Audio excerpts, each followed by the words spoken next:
This is part 5 of the Honda CR125R build. Today we have some Lex 2-stroke packing. We're going to be repacking the FMF silencer. And we also have the cylinder head, which I JB welded because it was leaking out of these aftermarket or homemade radiator ports or whatever you call those things. So we're going to go ahead and replace all that. Went ahead and removed all the bolts, took off the side plate, which it's a little bit oily. Probably need to replace the seal down here on where the silencer meets the expansion chamber. But I'm going to go ahead and remove all these bolts around the silencer, pull it apart, and we'll put the new packing in. And also inspect the old packing and see if there's even anything in here. For anybody wondering, the pipe does come apart like this. And if yours has a dent in it, or just slightly warped or dented around the edges, it may take a bit of convincing to get it to come out. Just keep working at it, you'll get it apart. As you can tell, this packing is burnt and entirely useless. It probably served no purpose at all in deafening any sort of sound or absorbing oil, or just really anything that packing's supposed to do. So once we replace it, I'm sure we'll notice the difference in sound, maybe a little bit in performance as well. So for somebody that's never repacked a muffler before, what you want to do is lay it out, and then just snip it so it's even length with this tube right here. There's a little bit of a pocket back here, so that extra length should be just about even with it. And then you'll want to roll it around until you've got a roll about the same width as this right here. And it should be kind of a tight fit when it goes in. The silencer's been repacked now, it's all back together. It took me about 15 minutes to, force it back together.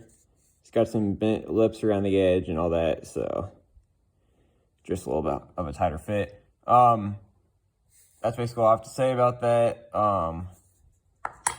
We're going to install that, and we're also going to put the head on and see if it's any quieter.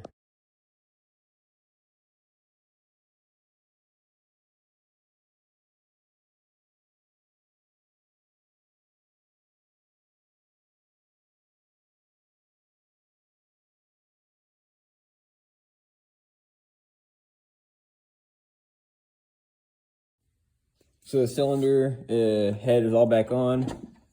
It's got compression in. Now I'm gonna go ahead and tighten this drain bolt, fill it up with coolant, and we'll see how it runs once we put on the silencer too. I'm gonna go for the first start. I don't have the cap on the radiator just to let the bubbles come out. Make sure you tighten your silencer pretty tight. Let's see. The pipe's also gonna roll. Mic sounds a lot quieter.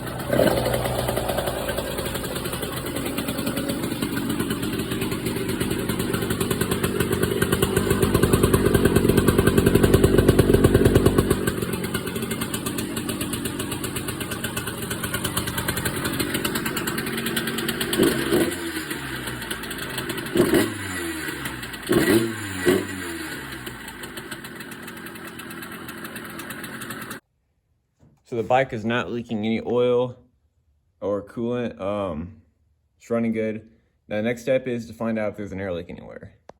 The bike's all back together now.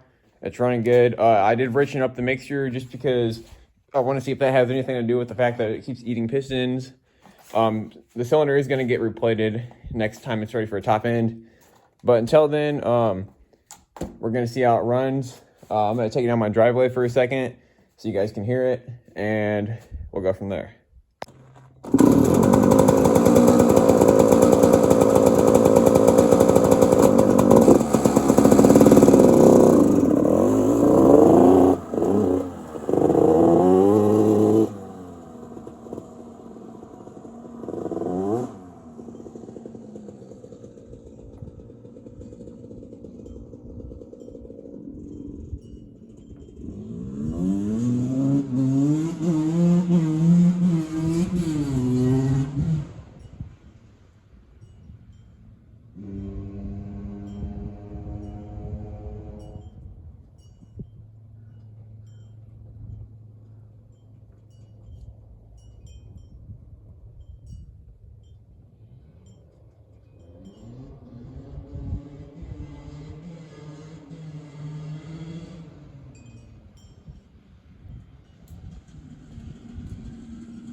Here's the cylinder. Now, it did have a little bit of wear from the beginning, but you can't feel any of those grooves. So it's still good to run. But like I said, it's amazing it didn't damage the cylinder more than it did. I'm going to have to flush out this engine somehow and get the remaining ring out.